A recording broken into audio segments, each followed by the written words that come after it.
Hey everyone, I'm Amy, and I'm going to share my story with you. No hiding anything. It all started when my mom passed away when I was born. My big brother, Patrick, was only 5 years old, and our dad couldn't handle the loss. He turned to drinking, which really hurt him. By the time I was 3, he was gone too. I don't remember any of this, but Patrick told me everything. Thankfully, our grandma stepped in to take care of us.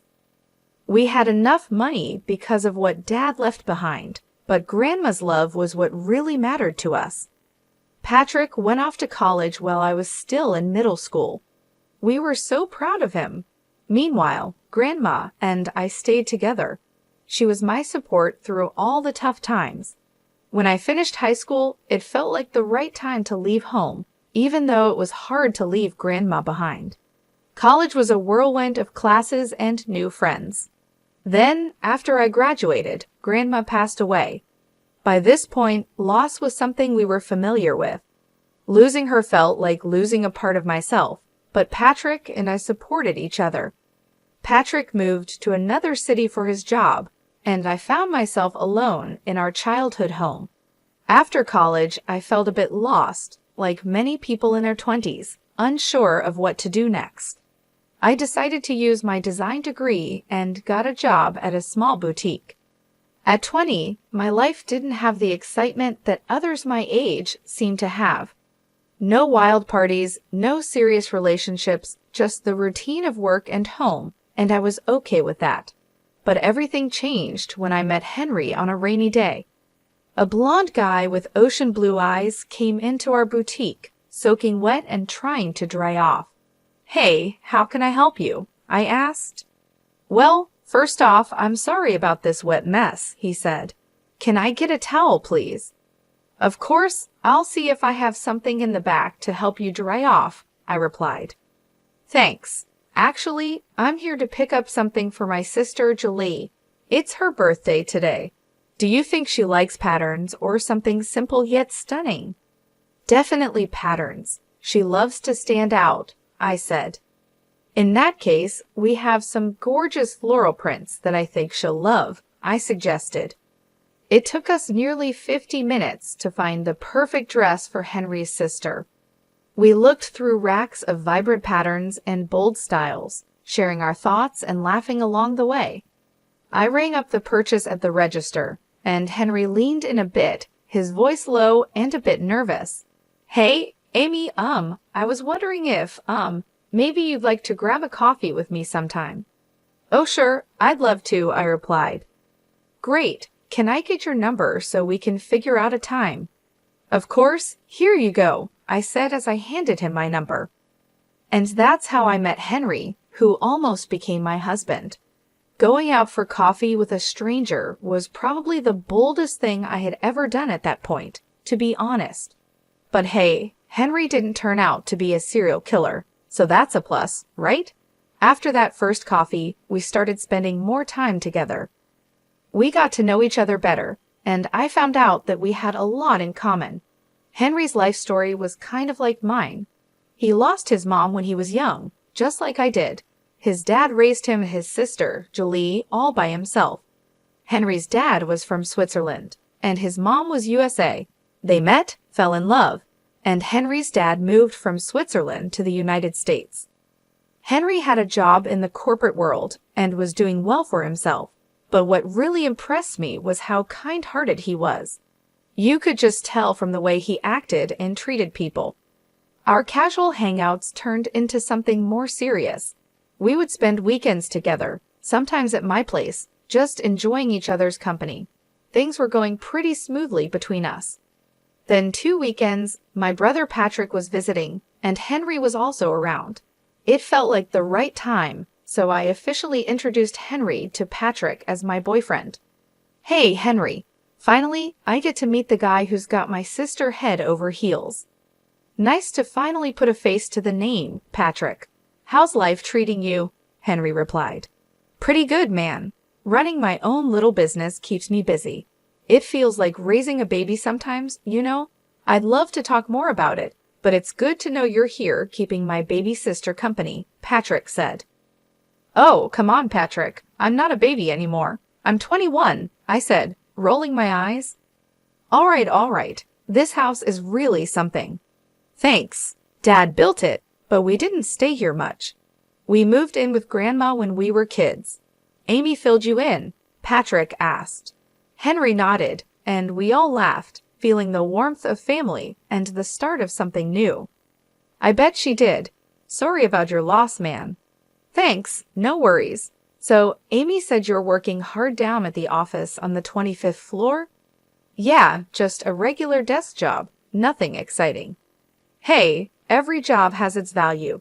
Let's raise a glass to that. Absolutely. Here's to hard work paying off. Cheers. Henry and Patrick got along really well, and seeing them bond made me really happy. Eventually, I asked Henry to move in with me. He was practically living with me already, so it just made sense. He officially moved out of his rented apartment and became my roommate. Henry was the sweetest guy. He did all sorts of little things to make our home feel cozy and special. For example, he would surprise me with breakfast in bed on lazy Sunday mornings, making my favorite pancakes with extra syrup, just the way I liked them. He also left little love notes around the house for me to find. Sometimes I'd come home from work and find a cute message tucked into my bag or stuck to the fridge. It always made me smile and feel so loved. It wasn't just the big gestures that made Henry special, it was the little things too. He would always hold my hand when we were out walking or give me a warm hug when I was feeling down. He was always there for me, through the good times and the bad, and I couldn't imagine my life without him. We had been together for 3 years. Time sure flies by. Then the day came when I finally got to meet Julie face to face. She had flown in from Switzerland and was planning to stay here for a while. We had spoken on the phone before, but she didn't seem very friendly during those calls. But hey, phone conversations can be awkward. She wanted to meet Henry, so I made sure to be prepared. Henry assured me that Julie was much nicer in person and told me not to worry. When Julie arrived, I tried to stay calm and greeted her with a friendly smile.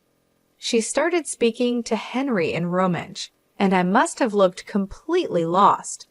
Henry noticed and said, Julie, remember Amy's here too. She doesn't speak any Romansh. Oh my gosh, I'm so sorry, Amy. It's nice to finally meet you in person, Julie said, smiling. I was just telling Henry how it took me a long time to find your house. It's beautiful, though. No problem at all, Julie. I'm sorry I couldn't understand you earlier. It's okay. So, Henry, you and Amy, huh? This is the longest relationship my brother has ever been in. You must be really special. Well, what can I say? She really is. That night, with Julie and Henry chatting away in Romansh, I felt completely out of place. It was like I didn't belong. That's when I decided I needed to learn Romansh to fit in better with Henry's family. I secretly started taking lessons online whenever I could, even though running the boutique kept me pretty busy. Meanwhile, Henry had a big surprise planned. He was going to propose after we had been together for more than 3 years. He felt it was time. So he took me to the beach one day where he had also invited Julie, Patrick, and a few other close friends. He even asked Patrick for his blessing and promised to take care of me forever. It was a really special moment that made me so happy. After I said yes to the proposal, we jumped right into planning our wedding. We decided to get married in just 2 months. Some people might think it's a bit soon, but we both wanted a winter wedding, so we went for it. Planning the wedding was both exciting and overwhelming. From picking the perfect venue to figuring out the guest list and all the little details in between, there was a lot to think about. But with Henry's help, I finally did it. Learning Romansh was a bit tricky. I had tried a bit of Italian in high school, but Romansh felt like a whole new challenge. Still, I was starting to get the hang of it, even though I knew I had a long way to go. I kept my romance lessons a secret from everyone except Patrick. So, my little sis is finally getting married, huh? Patrick said. Yep, she sure is, I replied. I wish Mom and Dad were here to see this day. They would have been so proud of you and the choices you've made. Yeah, I know they would have been, but I'm grateful you're still here, Patrick. I couldn't have done this without you. Hey, Amy, remember when I used to beat you at basketball? Oh yeah, how could I forget? I laughed. Well, look at us now. You're winning in the game of love. Just a couple more weeks, huh? Oh, by the way, how's the romance coming along? Actually, not too bad, I said with a smile. I haven't told Henry yet. I'm planning to surprise him with a speech and romance at the wedding. Look at you, going all out for love, Patrick teased. You know me, I replied with a grin. But seriously, Henry's a great guy. We've had a few talks, and I'm confident he'll take good care of you. Hey, why are you getting close to my husband behind my back? I joked. All right, I'm hanging up now. Goodbye, Patrick laughed. Fast forward to 4 days before the wedding, and I was buried in chaos, doing last-minute checks to make sure everything was perfect. Henry was right there with me, helping out. Suddenly, the doorbell rang. Henry said he'd get it and left for a moment. He came back with Julie. Hey, Julie, I didn't expect to see you here, I said, surprised. I'm here for Henry, Julie replied. Why, honey, it's 4 days before the wedding. Our dad is flying in tonight, and you know the groom can't be with the bride the night before the wedding, right? Oh, right. I almost forgot about that, Henry said, a bit flustered. I'll go pack my bag while you and Amy have some coffee. Sure thing, Julie said, smiling. Henry ran upstairs while I made coffee for Julie and me. So, Amy, I just wanted to say I'm sorry if I've seemed cold or distant. Honestly, I'm really happy you're joining our family now, Julie said. Oh no, Julie, you haven't been cold. Don't worry about it, I replied. Come on, don't be too polite. I know I can be a bit intense sometimes. It's just that I'm really protective of my brother, Julie admitted. I completely understand. My brother, Patrick, is the same way, I said, nodding. Anyway, Dad is excited to see you both too. I'm so glad he can make it. After Julie and Henry left, I was alone in the house. It was still the afternoon, so I decided to take a nap. I headed to the couch to watch my favorite show and hopefully drift off to sleep. As I was getting comfortable, I noticed that Julie had left her glasses behind. I thought about texting her, but I remembered I needed to go near her apartment to check in with the florist, so I decided to drop off the glasses myself. After a 5-hour nap, I put on some joggers, grabbed my car keys, and headed straight to the florist. I checked on the beautiful flower decorations and admired the wonderful work the florist was doing. I made my way to Julie's apartment and rang the doorbell, but it didn't work, probably because it was broken. So I tried opening the door, and it swung open easily. To my surprise, Julie and Henry were not there. Instead, I heard voices speaking Romansh coming from the balcony. By now, I had become pretty good at understanding Romansh, so I listened in on their conversation. Their accents were strong, but I managed to understand most of what they were saying. Here's what I could make out from their conversation. Finally, we have her right where we want her. The fish is in the net.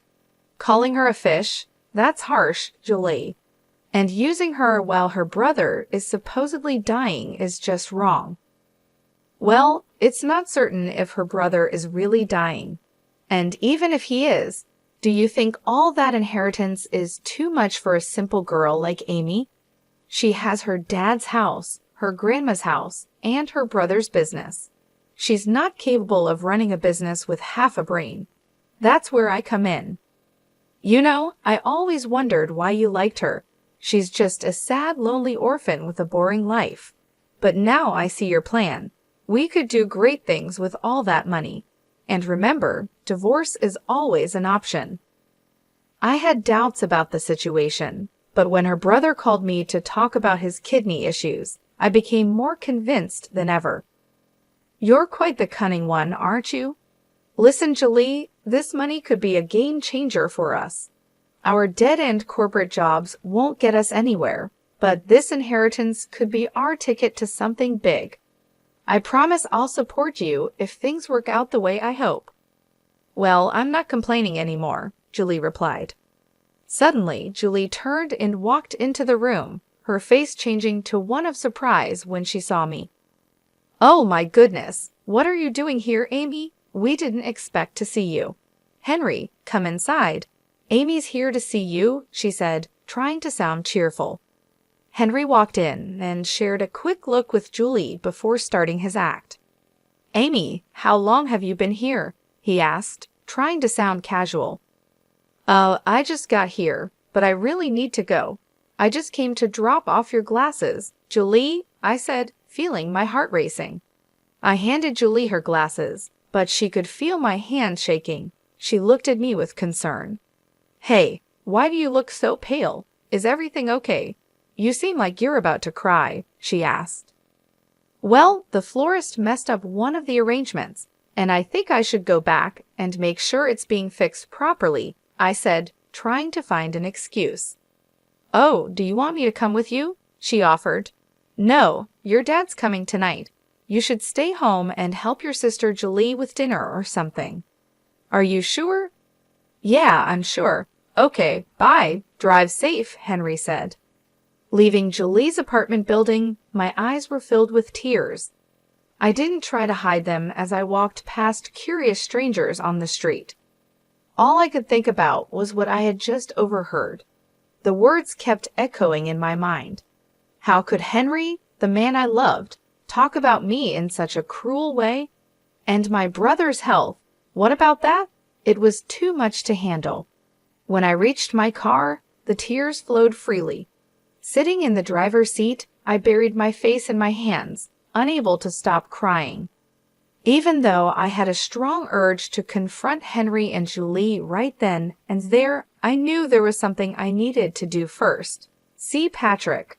I was really worried about him, so I drove back home, hoping to find him there. Patrick was supposed to stay with me for the wedding, and I waited anxiously for him. After what felt like forever, Patrick finally arrived. When he saw me on the couch, crying with swollen eyes, he rushed over, clearly concerned. Hey there, Amy, what's going on? You seem upset. Did something happen, or is it just cold feet before your big day? He asked, trying to lighten the mood. Patrick, enough with the jokes. I need to ask you something, and I need you to be honest with me. Are you sick? I asked, my voice trembling. Amy, don't worry about me. Your wedding is just around the corner, and you should be focusing on that, Patrick replied, trying to brush it off. Patrick, please, I need to know if you're okay, I insisted. Well, yeah, I've been dealing with some health issues lately, he finally admitted. What kind of health issues, Patrick? I asked, my heart sinking. It's my kidney. The doctors say it's in bad shape, he said, looking down. Oh no, Patrick. Is there anything they can do to fix it? I asked, feeling a wave of fear wash over me. He looked at me and said, They're saying I might need a kidney transplant in the future, but don't worry, they're working on it. But the chances of finding a donor aren't great, right? This is serious, Patrick, I said, feeling the weight of the situation. I know, Amy. It's a tough situation, but I believe things will work out somehow, Patrick said with a hopeful tone. Why didn't you tell me about this before, Patrick? I'm your sister. I should know. I want to help you, I insisted. No, I can't ask that of you. This is why I kept it from you. I didn't want to worry you, especially with your wedding coming up. Besides, I was hoping things would get better on their own. Who told you about this anyway? Was it Henry? But you should have told me. We're supposed to be there for each other through everything, I said, feeling hurt. I overheard Henry talking to his sister. I wanted to talk to Henry about it to make sure he would take care of you if anything happened to me. So I did. He promised to keep it away from you, though. I'm sorry you found out like that, Amy. I should have been the one to tell you. Can we please pretend we never had this conversation and deal with it after your wedding? He asked. Sure, I'll put it on hold until then, I agreed, trying to stay calm. How about we order some takeout? I have some other things to take care of. Sure, Chinese, Patrick suggested. Yeah, that sounds good. And then you better rest up and get some sleep, I said, trying to lighten the mood. Are you excited? I'm sure it's going to be a one-of-a-kind wedding. After Patrick and I finished dinner, he went off to sleep. It had been an incredibly tough day for me, with so much to process. I decided not to tell Patrick about Henry and Julie's deceitful scheme. I didn't want to burden him with worry. Instead, I resolved to handle the situation myself and teach Henry a lesson he wouldn't forget. Reflecting on everything, I realized that Henry had been using me all along. He enjoyed the benefits of free housing and meals without contributing his fair share. Sure, he'd occasionally give me small gifts, but it hardly balanced things out. I had become his safety net, making sure his life was comfortable without any financial worries. It was a bitter pill to swallow, especially considering the love I had for him. Hearing Henry talk about my brother's health like it was no big deal made me furious. How could he be so heartless? I knew then that I couldn't let him get away with it. I planned to stay calm until the wedding, then reveal who Henry really was. My plan was simple: show everyone his true nature and let them see what kind of person he really was. I wanted him to face the consequences of his actions and watch his plan fall apart right in front of him. He needed to learn that his actions had consequences, and I was determined to make sure he did. The big day finally arrived. Imagine wearing a wedding gown, putting on a fake smile, and pretending everything's fine when deep down you know you're about to walk down the aisle just to break up with your fiancé in front of everyone. It was tough trying to stay calm and pretend in front of all the guests while my bridesmaids buzzed with excitement. It was getting harder by the minute. I hadn't spoken to Henry all morning anyway. After finally getting myself together and putting on my wedding gown, my friends did my hair and makeup. I was all set. One of my bridesmaids brought out a bottle of champagne to celebrate, but I wasn't in the mood. There was still time before the bride and groom's first look, or should I say the last one. Patrick was going to walk me down the aisle, and I thought it would be best to tell him about my plan now. So I asked my bridesmaids to send Patrick in and give us some space. Hey, what's going on? You look a bit tense. Need someone to talk to? Patrick asked. Patrick, I've got something heavy on my mind. I need to tell you what's really going on, I said. Are you nervous about your big speech? Want to practice with me once? He asked, trying to help. No, Patrick. There's something more serious. The thing is, Henry isn't who he seems to be. The other day, I overheard him talking to his sister. I heard some things, I began. What do you mean? What things? Patrick asked, looking concerned. It wasn't a casual chat. They were scheming. Patrick, Henry's in it for the money, and he's interested in your business too, I explained. Are you sure about this? He asked, shocked. Absolutely. I wish I wasn't. That snake, I should have seen it sooner, I said, feeling angry. Why didn't you tell me? He asked. I didn't want to worry you, Patrick. But now that I know, I can't keep quiet. I'm going to confront him and give him a piece of my mind. How could he do this to you, to us? I said, determined to take action. I don't want to let him get away with this easily. You know what? I'm going out there to tell everyone his real intentions, his boss, his colleagues, his family, his friends. They're all out there. His life will be ruined. Are you sure about this, Amy? It's going to be messy, Patrick cautioned. I've never been more sure of anything, Patrick. He needs to face the consequences of his actions, I said firmly. Henry and I had our first look, but I didn't look too excited. I could see Patrick trying hard not to punch Henry right then and there, but it was time for the final showdown. The music started playing, and Patrick walked me down the aisle. Henry, with his fake tears, stood there, I stood next to him, looking at the audience. Everyone was smiling warmly. Before the priest could start, I whispered in Henry's ear to leave politely. Then I took a deep breath and began speaking. Hi, everybody. I want to thank you all for being here. I know you must be wondering what I'm up to, so I'll let the cat out of the bag. Henry came into my life like a breeze and soon made himself at home. I didn't mind it. Things moved fast for us, and I thought we would be together forever. But there's always a but, isn't there? And in this story, there are 4. Babe, what's going on? Henry asked, looking confused. Well, I've been learning Romance secretly. Henry's from Switzerland, and I wanted to surprise him with a speech in Romance today. But guess what? Learning Romance helped me understand something I wasn't supposed to hear. Henry and his sister Julie have been talking behind my back. What is she saying? Henry muttered, looking nervous. I've heard everything, Henry. You've been calling me a dumb orphan, saying I don't see how you're using me for money. And not just that, you've been eyeing my family's inheritance that my late parents and grandma left for me, and even my brother's business. Can you just shut up? Don't you see people from work are here? My family and friends are here, Henry said, trying to keep calm. And that's why I needed to show your true colors so everyone can see who you really are. Hey everyone, I hate to ruin the vibes, but I came to speak up about Henry and tell you the truth. So yeah, the party's over, I said, looking around at the shocked faces. I needed a moment to gather my thoughts, so I quietly slipped away from the commotion. Henry and Julie's stunned expressions and their father's disappointed look were burned into my mind. Patrick stepped up, helping everyone to disperse and calm down.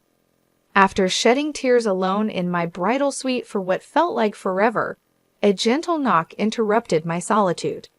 I hesitated before opening the door, expecting Patrick, but to my surprise, it was Henry. Do you realize what you've done? My dad's furious, and Julie is beyond angry, Henry said, clearly upset. And whose fault is that? I just told the truth, I replied. You could have talked to me privately first instead of accusing me in front of everyone. Now, I don't even know if I'll have a job. My boss was already mad at me, and this might be the last straw. Where will I go? I don't even have my own place, Henry pleaded. That's the whole point, Henry. I can't believe I didn't see your true intentions sooner, I said, feeling a mix of anger and disappointment. Well, congratulations, Amy. You've ruined everything. I hope you and your stupid brother suffer all your lives, he spat. Get out, Henry. I don't want to see your face anymore, I said firmly. The rest of the wedding day is a blur in my memory.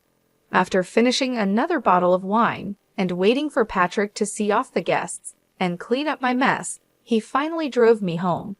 The first week after the wedding was filled with tears and support from friends and family. But it wasn't just my love life that was in turmoil. Patrick's health was also at risk. After gathering some strength, Patrick suggested I take time off work to be with him. I agreed and went to his home. There, we met with his doctors to see if I could be a kidney donor for him. Unfortunately, I wasn't a match. Despite the heartbreak, I knew I had to be strong, especially for Patrick. He had always been there for me, and now it was my turn to support him through this tough time. It wasn't easy, but I did my best to stay composed and hopeful for the challenges ahead. And now, here we are today, 6 years later. You might be wondering how things turned out for me and Patrick. Well, let me start with Patrick. Over these 5 years, there were many ups and downs. His health got worse, and there were times when I had to drop everything to be with him. But it was all worth it when I received a call from him this morning. Hey, Patrick, is everything all right? How are you feeling? I asked. Amy, I'm ecstatic. You won't believe what just happened. I got a call from my doctors, and there's a donor. They've scheduled me for surgery next week, he said, his voice full of joy. Wow, after 5 years, you've been so strong through it all. I'll be right there with you next week. This news makes me the happiest person alive. I replied, overwhelmed with relief. I'm really glad that my brother is finally going to be okay. As for me, I decided to really focus on my career. I moved up from my job at the boutique and started styling clothes for TV commercials and media. Things have been going pretty smoothly. In terms of my love life, I've started seeing someone new. It's only been a few months, but I have a good feeling about this one. As for Henry, he's kind of disappeared from my life. The last time I heard from him was about 3 years ago when he was having a tough time. He would call me up drunk, blaming me for his problems. But I've moved on from all of that. I'm in a much better place now, both mentally and emotionally. I'd like to share a piece of advice with anyone reading this. Always try to keep good intentions in your heart. What goes around comes around, whether it's good or bad.